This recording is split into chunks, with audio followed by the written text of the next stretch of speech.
Bonsoir, bonsoir, bienvenue dans cet espace de psychanalyse pour tous, ou tous en psychanalyse, c'est une autre possibilité.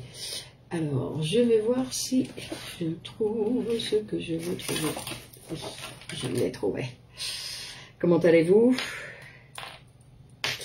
Donc, nous sommes mardi 8 juillet 2025.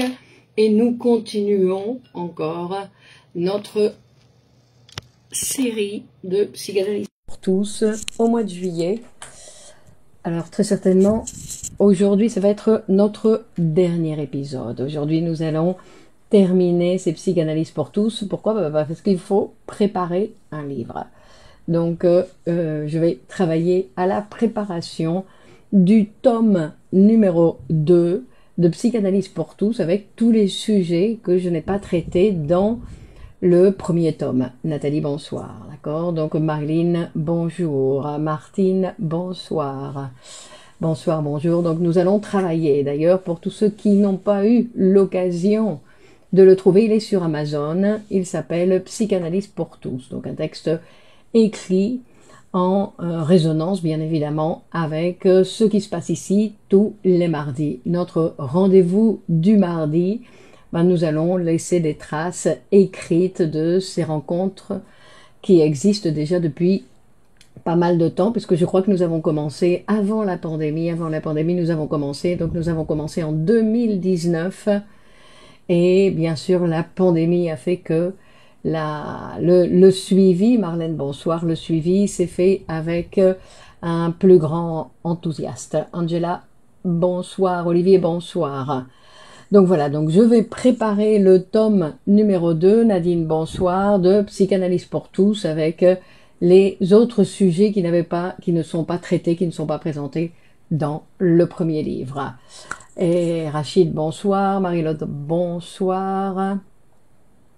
Alors, je vais voir si j'arrive ici à voir un petit peu mieux. Donc, aujourd'hui, nous nous sommes proposés de parler du sentiment de culpabilité. La culpabilité, quelle affaire, quelle affaire. Et alors, ce qui est intéressant aussi, c'est de vous rappeler, donc, comme vous le savez, vous pouvez partager cette vidéo sur vos réseaux, pour que nous soyons plus nombreux à pouvoir nous initier ou à pouvoir continuer notre formation, à pouvoir continuer, Stéphie, bonsoir, à nous informer et à nous former, parce que la formation n'est pas réservée à certains, sinon que c'est quelque chose qui est ouvert à tous. Féti, bonsoir. Donc ici, Hakim, bonsoir. Guy, bonsoir. Sandrine, bonsoir. Je crois que j'ai laissé passer un bonsoir, excusez-moi. Il y en a eu plusieurs d'un coup et du coup il y en a un qui est passé sans que je puisse le voir. Bon, mais considérez-vous salué. Bonsoir Néléa. Allez, vous rappelez que pour le mois de juillet, donc les directs s'arrêtent aujourd'hui, mais nous allons continuer avec un cours sur le cas clinique de Dora, ce premier cas que va nous présenter Freud sur un cas d'hystérie qui est passionnant parce que Freud nous présentait ces cas cliniques pratiquement comme un roman et avec bien évidemment toute la présentation. Donc il y avait d'un côté l'histoire de Dora avec tous ces conflits qui interviennent dans son histoire, ses symptômes et bien évidemment toute la participation théorique de comment écouter Freud, les patients. Comment on doit écouter, enfin comment on doit, oui c'est toujours comment on doit, disons, pour continuer à apprendre. Non, Fior, bonsoir, que écouter, c'est écouter dans une situation psychanalytique, c'est quelque chose de, Samy, bonsoir, qu'on doit toujours continuer à affiner son écoute. C'est comme un instrument, on va dire, Claire, bonsoir, comme un instrument de musique, comme disent les grands musiciens, non? Paco de Lucia, par exemple, il disait, si je ne joue pas pendant une journée, eh ben, je m'en rends compte. Si je ne joue pas pendant 2 jours, les critiques les plus aigus s'en rendent compte. Lucie, bonsoir. Et si je ne joue pas pendant 1 semaine, ben, évidemment, tout le monde s'en rend compte.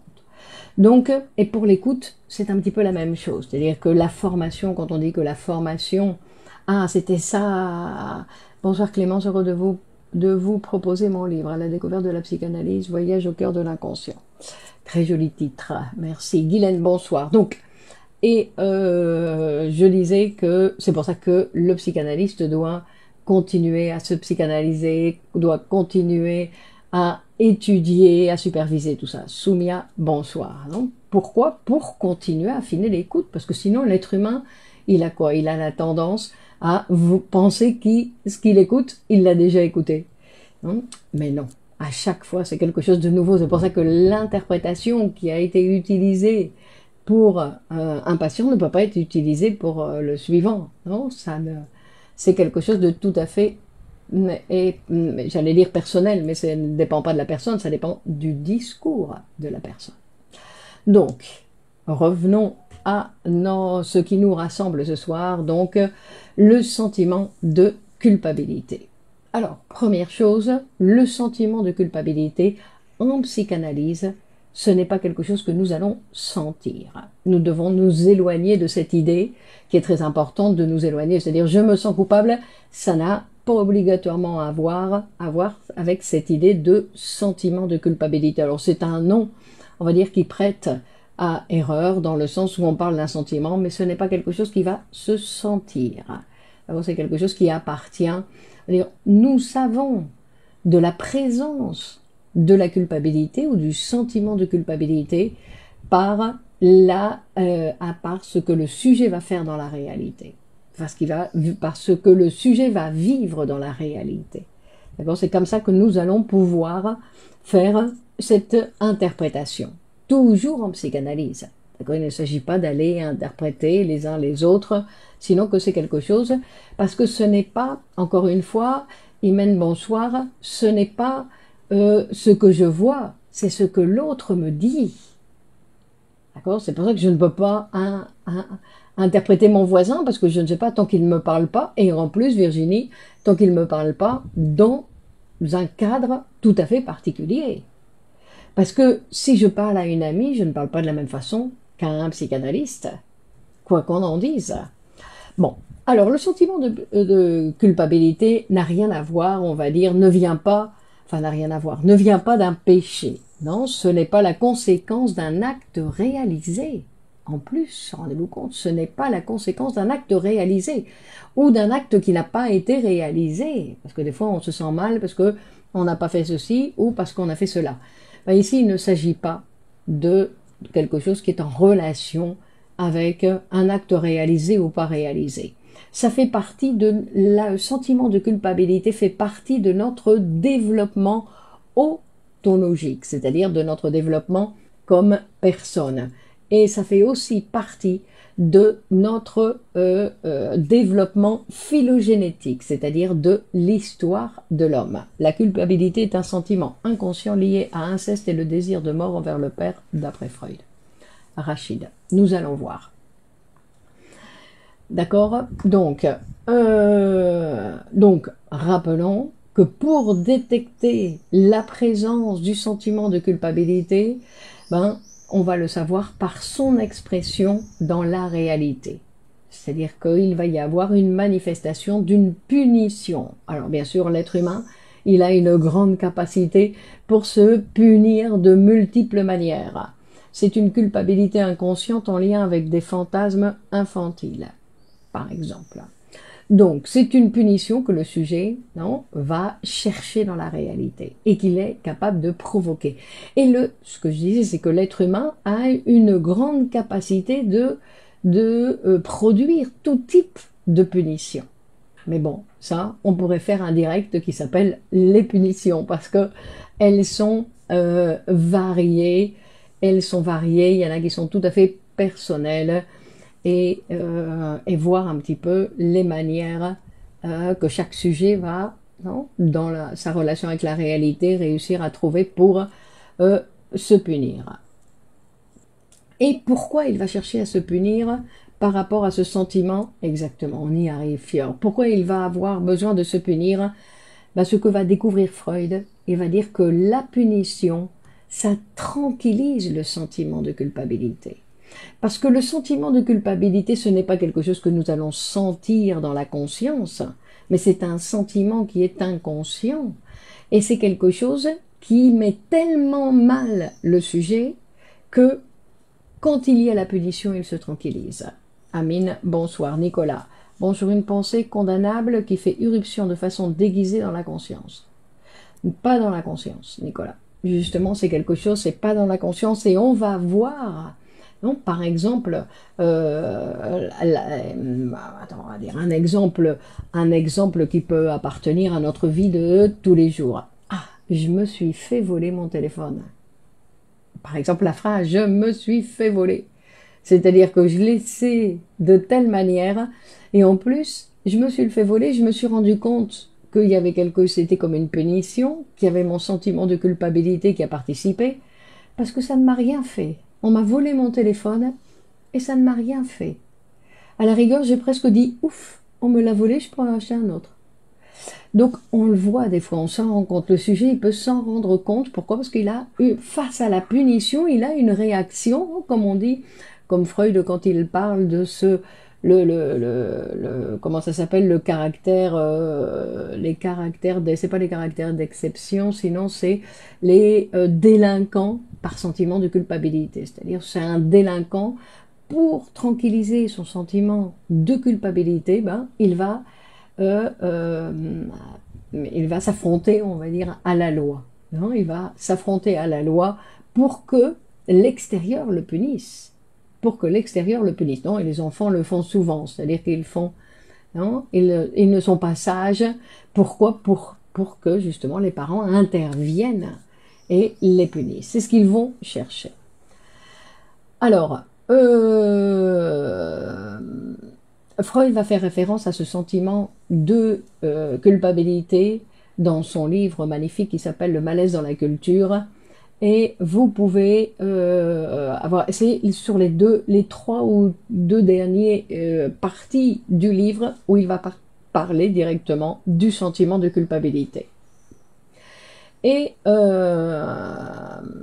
il va se poser, donc, dans ce texte, il va se poser la question à savoir comment fait la culture ou la civilisation comment elle va faire pour limiter nos agressivités, parce que nous sommes des êtres humains et de la même façon que nous avons une capacité pour apprendre à aimer, nous avons aussi la culpabilité est en lien avec la transgression de l'interdit de l'inceste. Non, Rachida, ce n'est pas là en lien avec la transgression de l'interdit de l'inceste.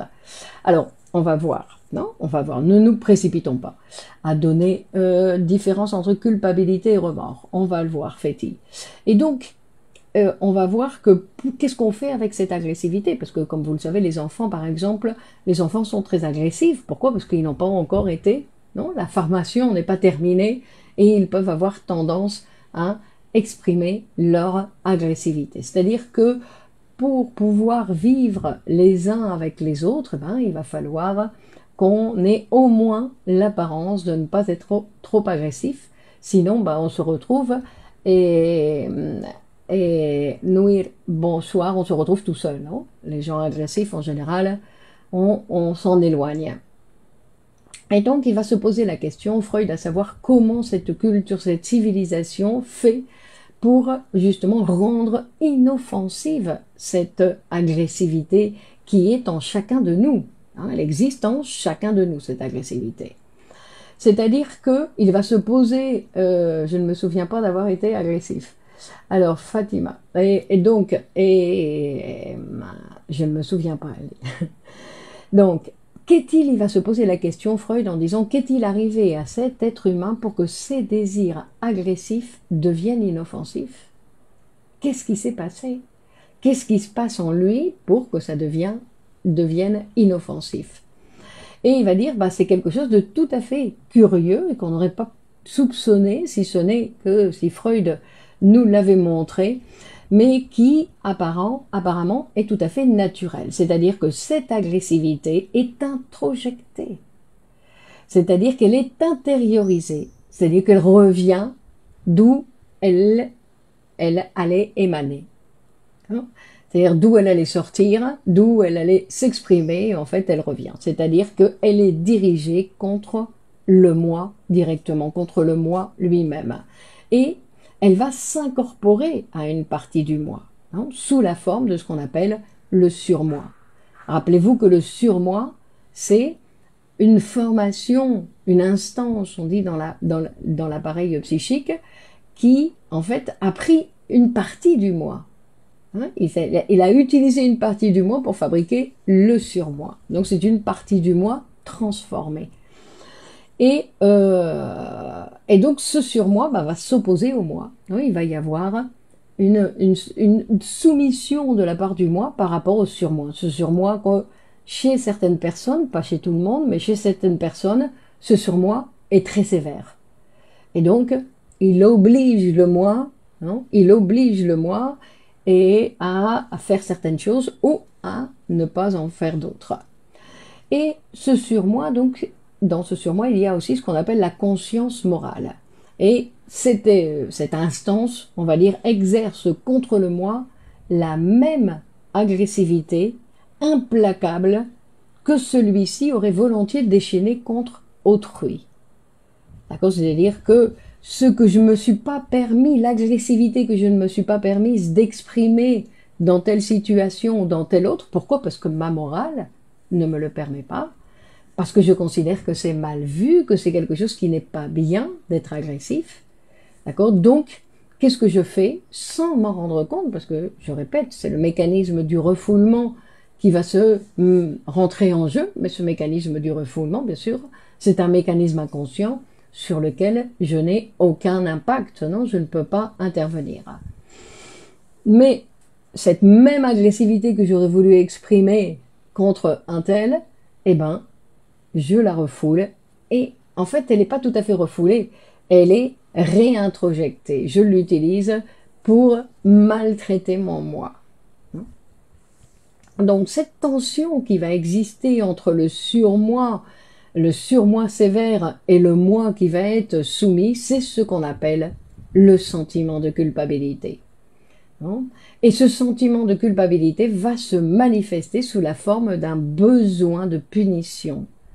Rappelez-vous le livre de Dostoïevski, Crime et Châtiment, où Dostoïevski va nous décrire, va nous présenter très bien cet être qui est tourmenté par son sentiment de culpabilité, et quand enfin il se fait prendre par la police, qu'il aurait pu ne pas se faire prendre, mais il s'arrange pour se faire prendre par la police, et que là, enfin, il trouve un certain repos. Donc, c'est pour ça que Freud va découvrir que la civilisation, la culture, en fait, elle parvient à maîtriser notre agressivité, et en faisant quoi? Justement avec cette instance qui est à l'intérieur de nous. C'est ce surmoi qui va surveiller pour éviter que nous exprimions notre agressivité, et qui va même jusqu'à pousser le moi, en fait, à introjecter l'agressivité contre lui.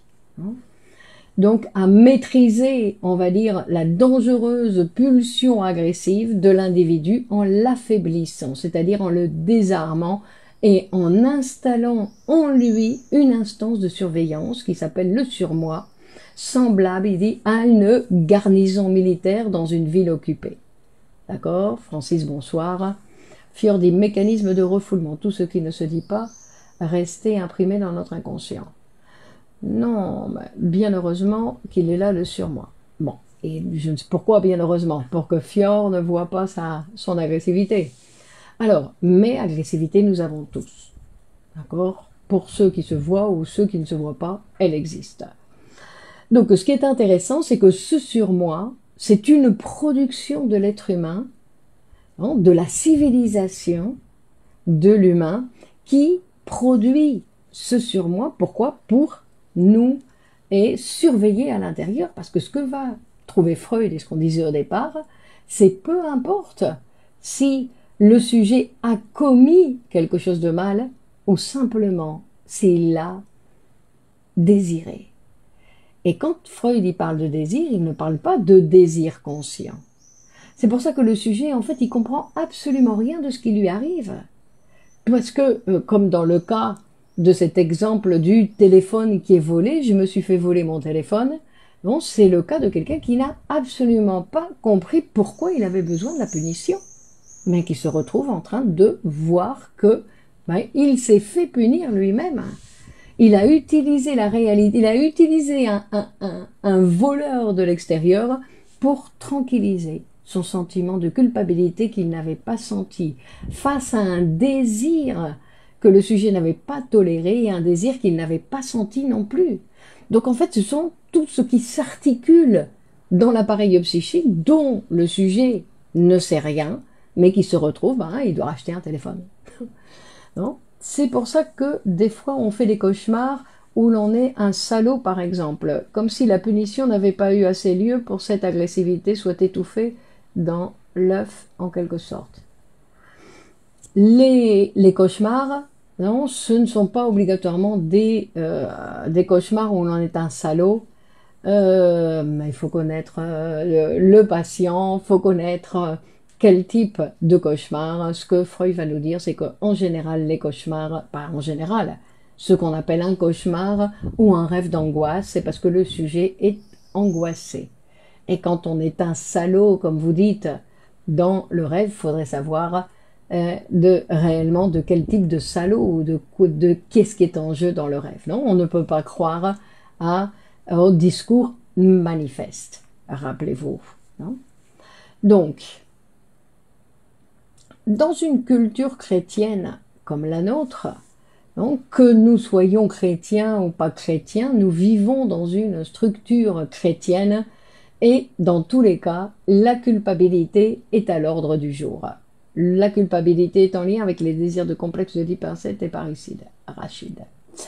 Donc, dans cette culture chrétienne, et même, je répète, si nous ne sommes pas chrétiens, la culpabilité est à l'ordre du jour. La culpabilité se traduit-elle dans la sexualité adulte? C'est une possibilité, Marilyn, bien sûr, c'est une possibilité. Nous savons que la doctrine chrétienne nous dit que le Christ est mort sur la croix pour nous racheter tous. Christine, bonsoir.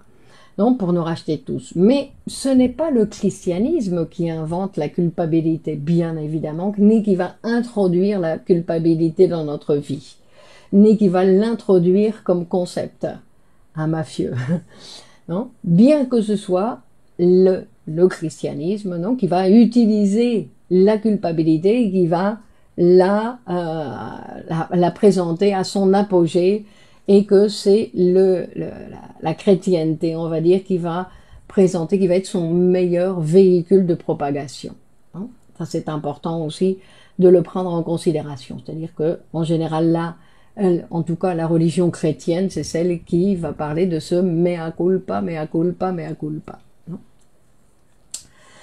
Et on va voir une chose qui est intéressante aussi dans l'histoire de l'humanité. Bon, pas penser que notre petit sentiment de culpabilité personnelle, c'est quelque chose qui m'est personnel. Non, ça appartient à l'histoire de l'humanité. Et ça appartient à l'histoire de l'humanité et ça ne commence pas avec la chrétienté, sinon que ça existe depuis bien avant, on va dire, dans le sens où on va voir que les sacrifices, par exemple, qui étaient pratiqués dans l'Antiquité, comportaient déjà cette notion de culpabilité.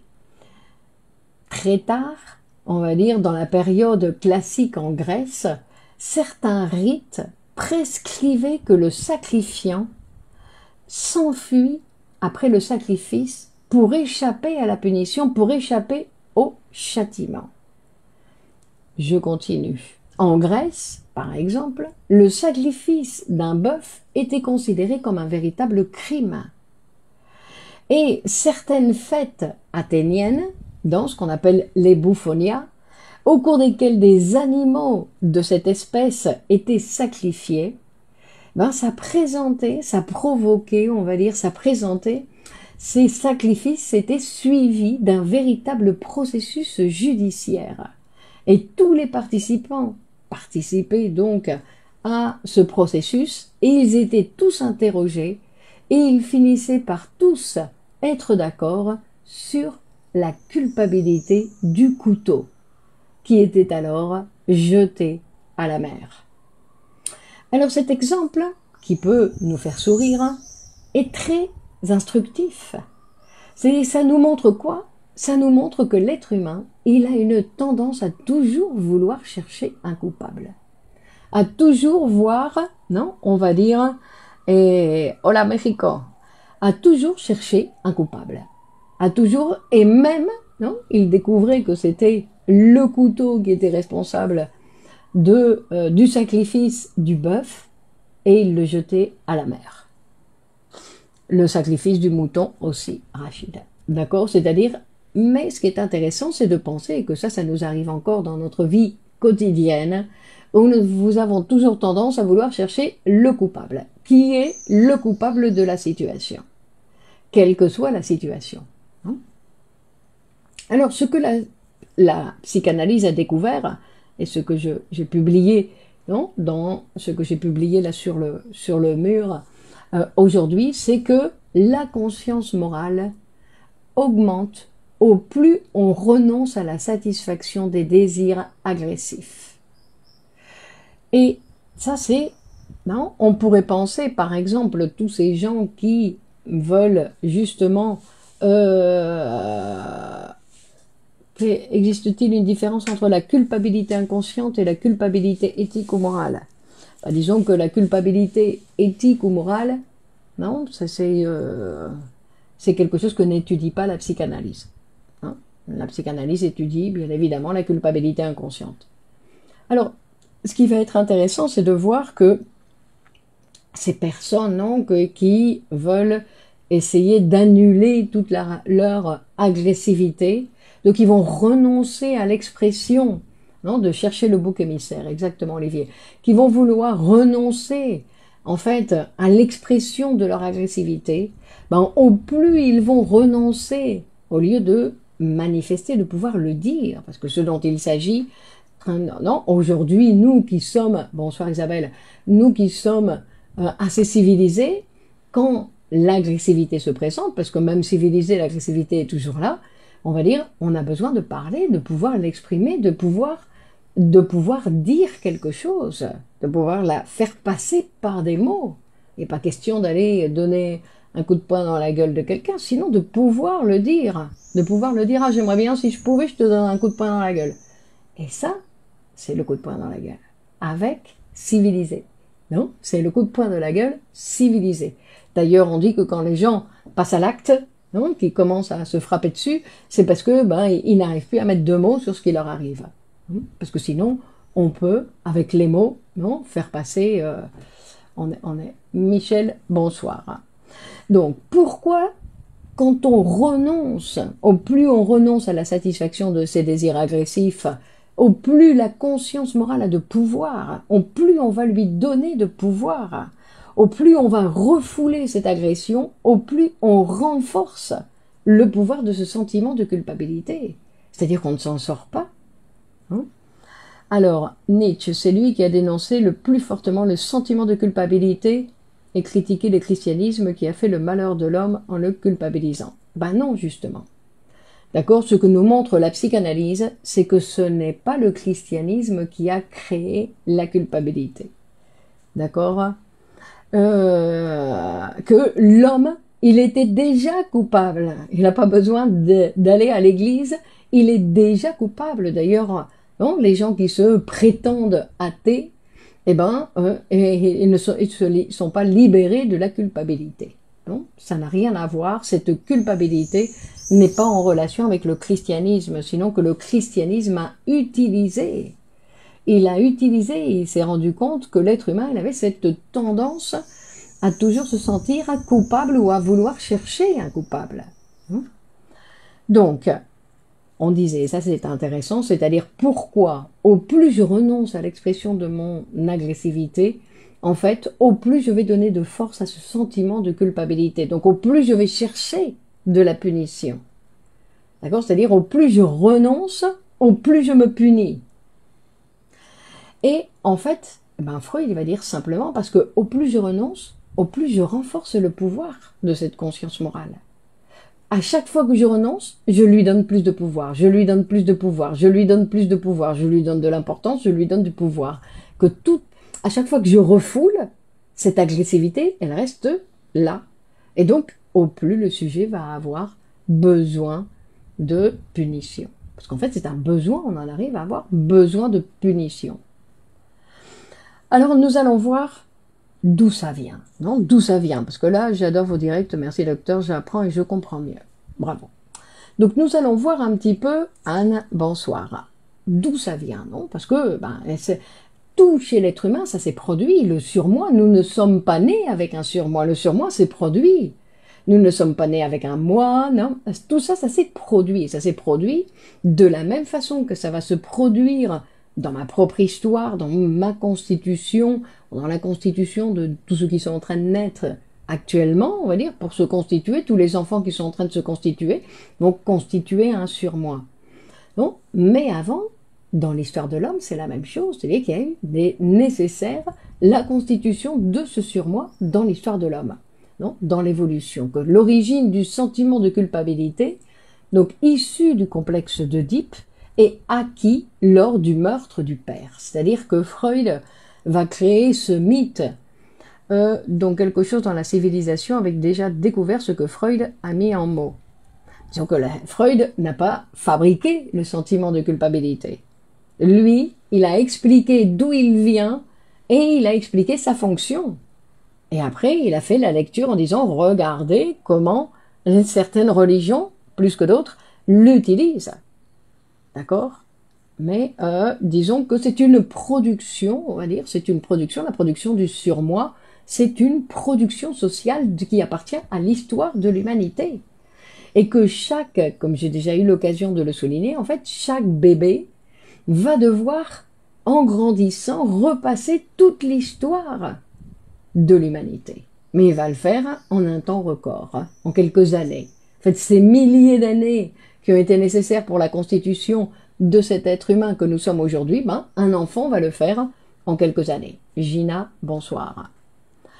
Et donc il va dire qu'il va créer ce mythe, non, parce que nous ne savons pas exactement ce qui s'est passé, mais lui, il va l'expliquer en disant qu'en fait, il y avait des hordes, que l'être humain vivait en horde, et qu'il y avait un père qui était tout puissant dans la horde, et tellement puissant qu'il voulait toutes les femmes pour lui. C'est-à-dire que ses propres enfants devaient partir de la horde pour chercher des femmes ailleurs, parce que toutes les femmes lui étaient réservées au père. Et donc ça, c'est quelque chose bien évidemment qui a provoqué petit à petit, donc au départ, les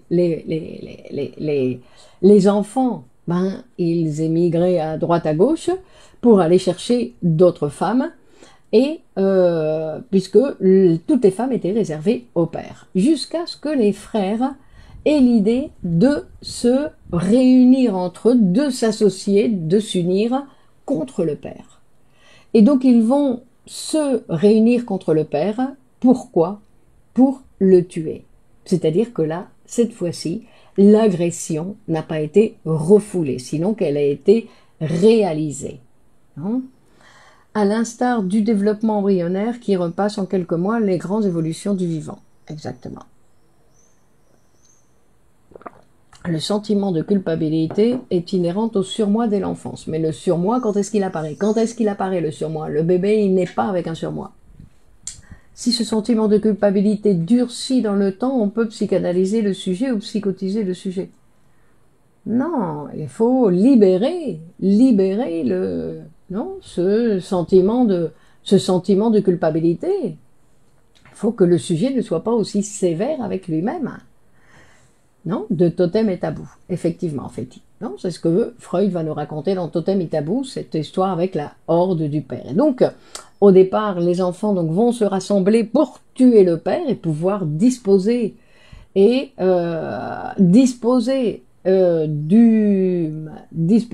femmes. Et en fait, ce qui se passe, c'est qu'il y en a un d'entre eux qui prend la place du père et de nouveau, on se retrouve dans la même situation.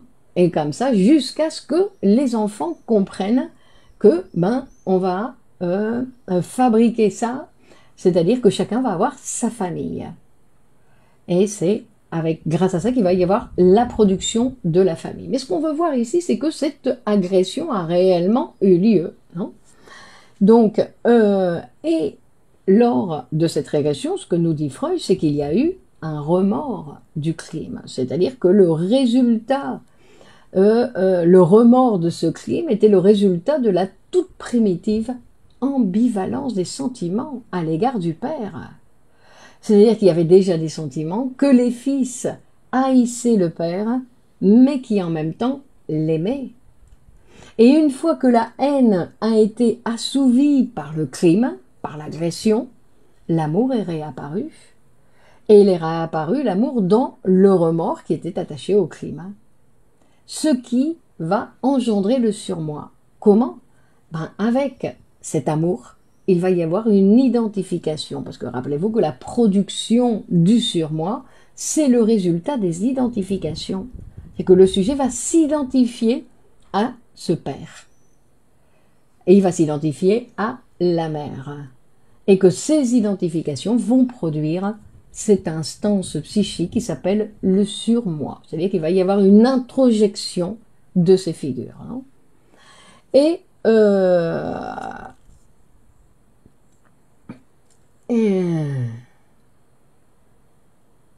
donc, c'est-à-dire que ce surmoi qui va être produit grâce à cette identification, du coup, je vais avoir ce qu'on disait au départ, mon père qui me surveille à l'intérieur de l'appareil. Et mon père qui me surveille à l'intérieur de l'appareil, il est capable, il va me punir de la même façon si simplement j'ai désiré que si je suis passé à l'action. Parce que mon père à l'extérieur, il me punissait que quand je passais à l'action, il n'était pas dans ma tête. Par contre, quand je m'identifie à lui, il devient, et il peut voir tout ce qui se passe. Et donc il voit quand simplement je désire quelque chose qu'il considère qu'il est interdit. Après, il faut voir un petit peu comment va se fabriquer ce surmoi, parce que c'est pas exactement ce papa qui va être introjecté. Très très intéressant. Je dois dormir pour bosser demain. Je verrai en play. Bonne soirée. Bonne soirée, Nicolas. Bon travail pour demain. Donc, et donc, ce qui va nous montrer Freud et qui est très intéressant, c'est que ce surmoi est une production de l'évolution des espèces.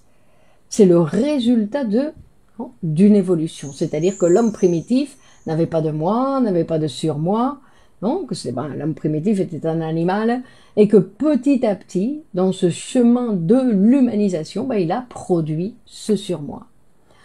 Et comme l'agressivité contre le père se rallumait toujours au sein des générations suivantes, le sentiment de culpabilité, lui aussi, se maintient et se renforça par le transfert au surmoi de cette énergie propre de chaque nouvelle agressivité refoulée. D'accord? Le surmoi se développe à partir de quel âge? Le surmoi, c'est à la fin du complexe d'Oedipe. À la fin du complexe d'Oedipe, le sujet va devoir renoncer à sa mère, et pour renoncer à sa mère, en fait, il va l'introjecter. Il va introjecter ses figures parentales. Ces figures qui sont en plus des figures, rappelez-vous, qui sont des figures ambiguës, ambivalentes, dans le sens où on les aime et on les déteste. Donc il y a ces deux sentiments qui vont participer. Alors, il est donc exact que le fait de tuer le père ou de s'en abstenir n'est pas décisif.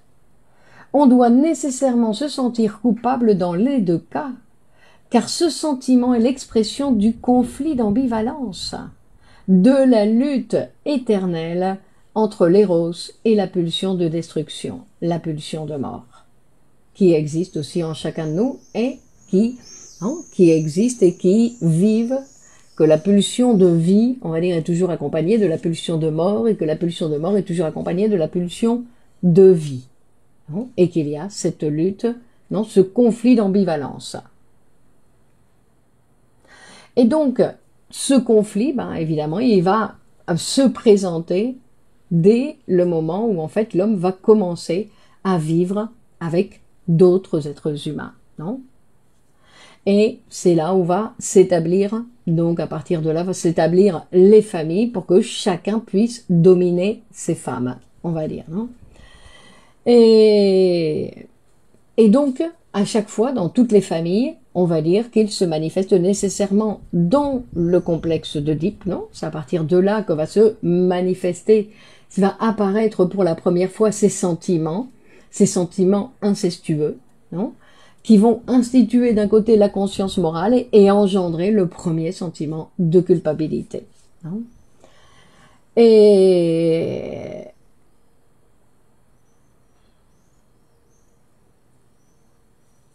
donc, pour pouvoir vivre les uns avec les autres, eh ben, en fait, il faut renforcer le pouvoir de ce sentiment de culpabilité. Mais ça, c'est ce que fait la société. C'est ce qu'a tendance à faire la société. D'accord? Et bien sûr, et que nous, hein, nous avons tendance à faire, c'est-à-dire à quoi? À introjecter notre agressivité en nous, à nous punir constamment ou à introjecter, non? Et à nous faire du mal, on va dire, non? À nous faire du mal.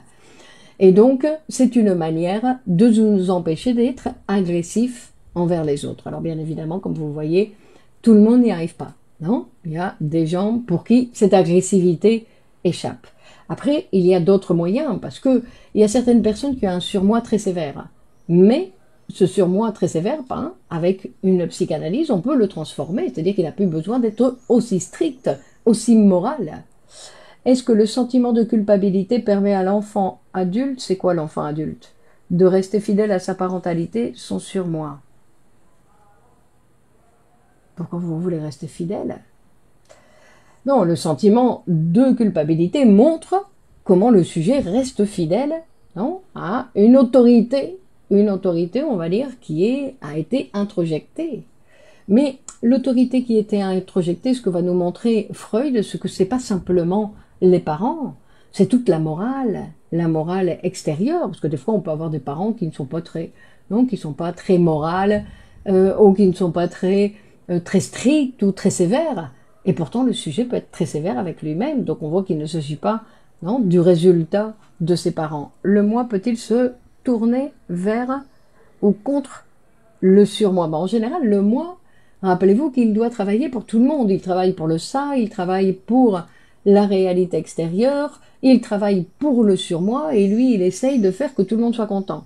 Je pense qu'on entretient le sentiment de culpabilité acquis après les... Mais comment on l'entretient? On l'entretient, donc on dit, en continuant à refouler.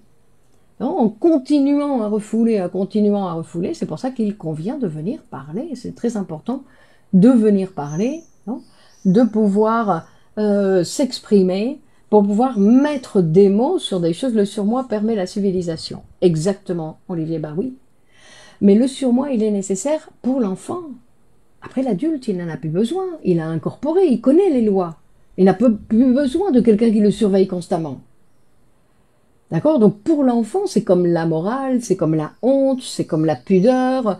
Tout ça, ce sont ce qu'on appelle les barrages, qui sont nécessaires pour que l'enfant puisse renoncer à tout ce qui lui donnait des satisfactions tout petit, et qui va devoir renoncer à tout ça pour se civiliser.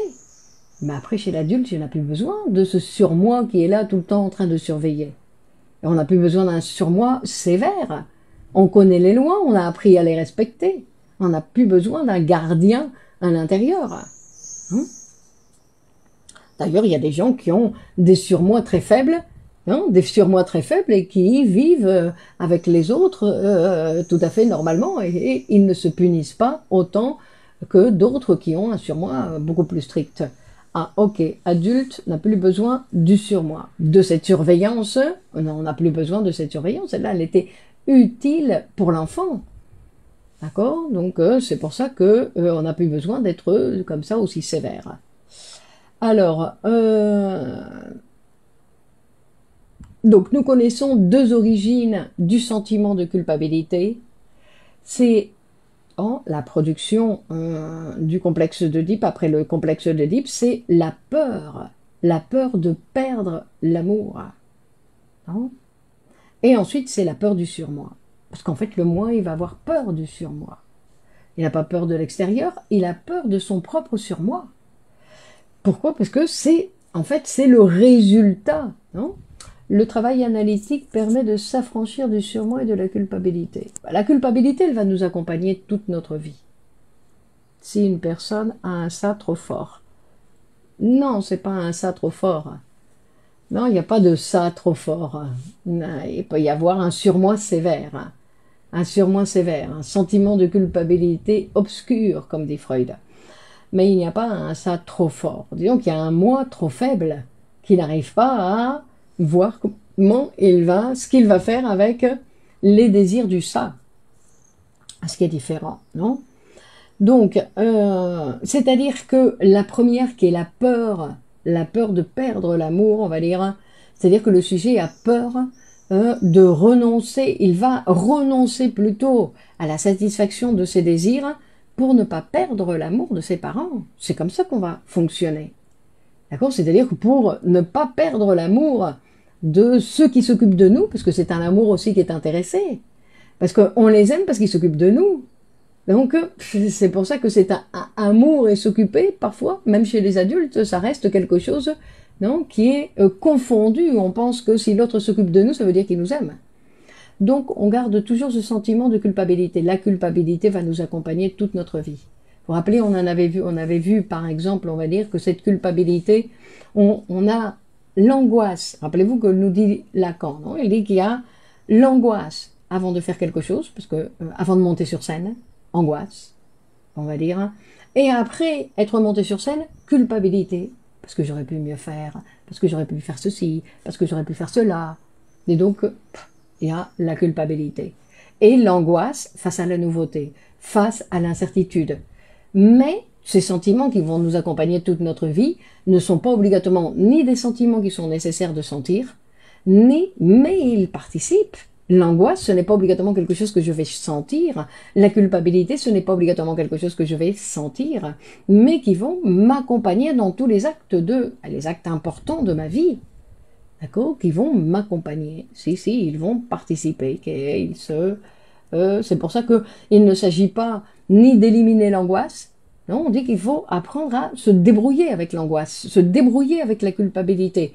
Mais se débrouiller, ça ne veut pas dire ni accepter qu'elle me fasse souffrir, ni accepter que je me punisse régulièrement. Non, non. Se psychanalyser, ce n'est pas accepter. C'est accepter qu'on est un être humain, qu'on va mourir. Ça oui. Mais ça ne veut pas dire accepter la souffrance. D'aucune manière.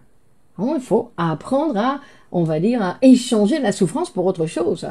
Pour un autre type de jouissance, comme on disait l'autre jour. D'accord? C'est-à-dire qu'il ne s'agit pas de souffrir ni d'être torturé par la culpabilité, pas du tout. Pourquoi les gens qui tuent les petites filles en Inde n'ont pas ce sentiment de culpabilité par rapport à certaines coutumes? Alors, on va dire... Non, ça c'est quelque chose de culturel. Non, j'en sais rien en plus, je connais pas le sujet. Non, et que il y a des gens... regardez tous les gens qui font la guerre, là, comme maintenant, vous croyez qu'ils ont des sentiments de culpabilité, ils ont un surmoi qui n'est pas là.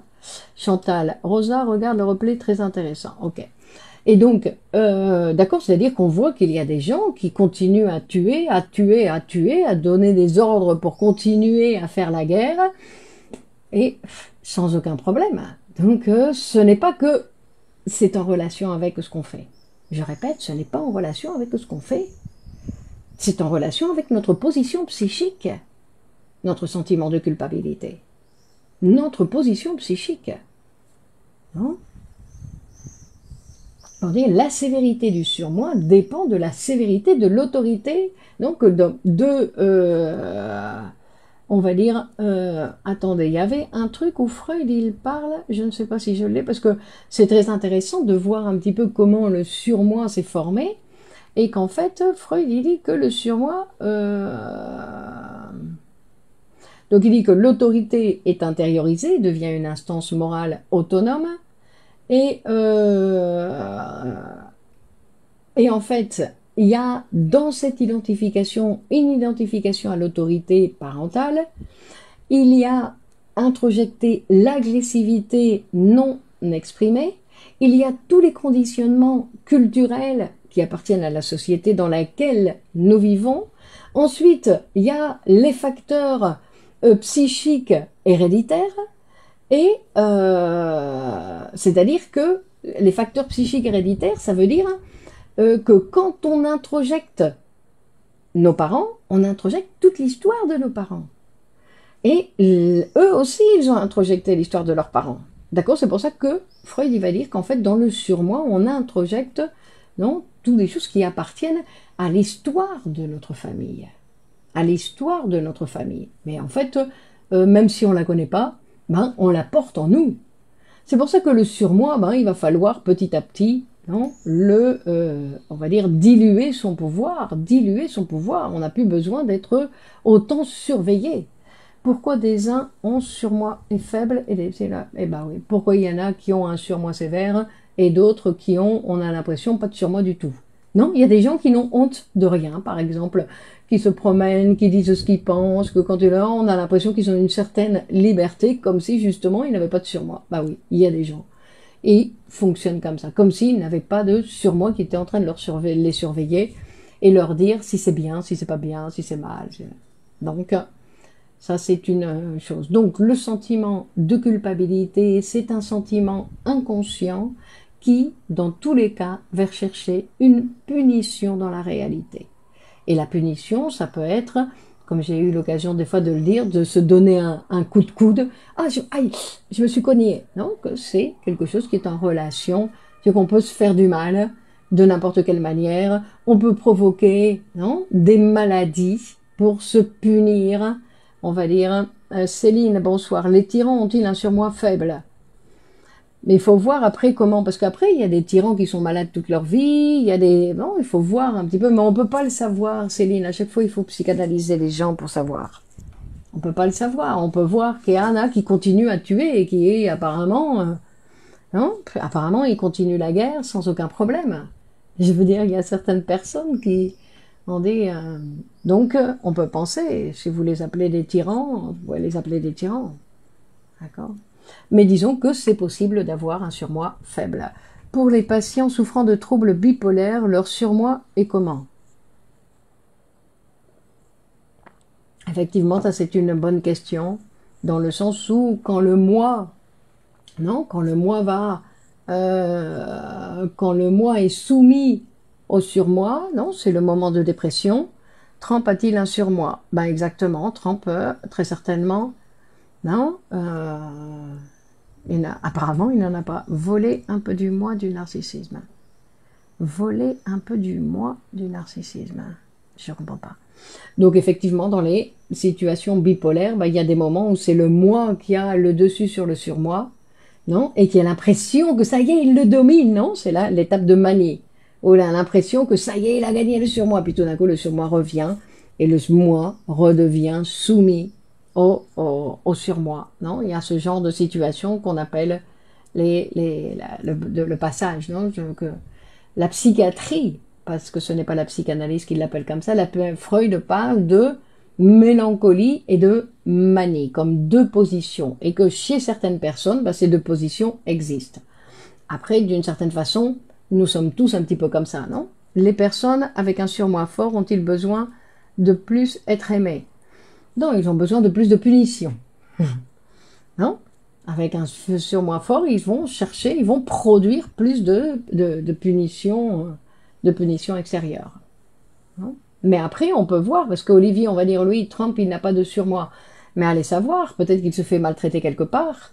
Il y a des hommes qui se font maltraiter par leurs femmes, et du coup, ils ont, ils reçoivent la punition quelque part, et puis ils peuvent continuer à faire le reste. Que l'être humain, dans tous les cas, est très complexe. Il est tellement complexe qu'on ne peut pas le résumer en 3 phrases. Et ça, c'est important. Pourquoi les psychanalystes continuent à étudier toute leur vie? Parce qu'on n'en finit pas de fermer le cercle. D'accord? Et on n'en finit pas de produire en plus de nouvelles choses. Donc c'est quelque chose d'infini. C'est pour ça que je vous invite à vous inscrire au nouveau cours sur le cas clinique d'Aura, où nous allons étudier l'hystérie dans toutes ses formes, et qui est une structure psychique très intéressante, c'est peut-être justement que son surmoi est atrophié. Atrophié. Le pauvre petit, il a quelque chose d'atrophié. Bon, mais donc vous pouvez, c'est un cas qui est très intéressant pour voir comment Freud il écoute, comment il écoutait sa patiente. Non? Et en plus, ce qu'on voit dans ce cas qui est très intéressant, c'est que ce n'est pas parce que elle va parler d'un élément que cet élément appartient à l'histoire de Dora. Et que non, on ne peut pas ensuite utiliser cet élément pour un autre cas. Non, on va voir comment l'écoute est totalement personnalisée, qu'elle appartient à l'histoire de cette jeune femme. Je vous invite à vous inscrire au cours qui va être, encore une fois, passionnant. Donc, merci beaucoup à vous pour votre participation. Vous pouvez partager cette vidéo sur vos réseaux. Je vous remercie d'avance de le faire. Donc, nous prenons des vacances, nous partons. Alors, très certainement, moi, je continue à travailler tout l'été. Donc, je continuerai à faire et à participer d'une manière ou d'une autre, mais les directs, on va attendre septembre pour reprendre. D'accord? Il y a 3 cours. Oui, Isabelle, il y a 3 cours. D'accord? C'est 4 heures. D'accord? 4 heures en 3 rencontres. Gina, merci à vous. Annie, bonsoir. Féti, bonsoir.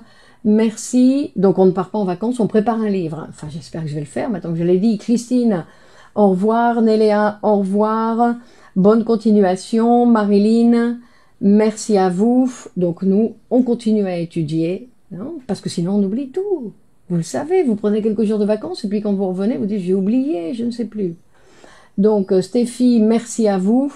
Et donc, on continue en septembre. On reprend en septembre ces directs. Et entre-temps, on reste en contact sur la page. Écrivez-moi. Bonne continuation. Merci Olivier. Merci Isabelle. Amine, merci à vous. Bonne continuation. Et donc, bel été. Au revoir.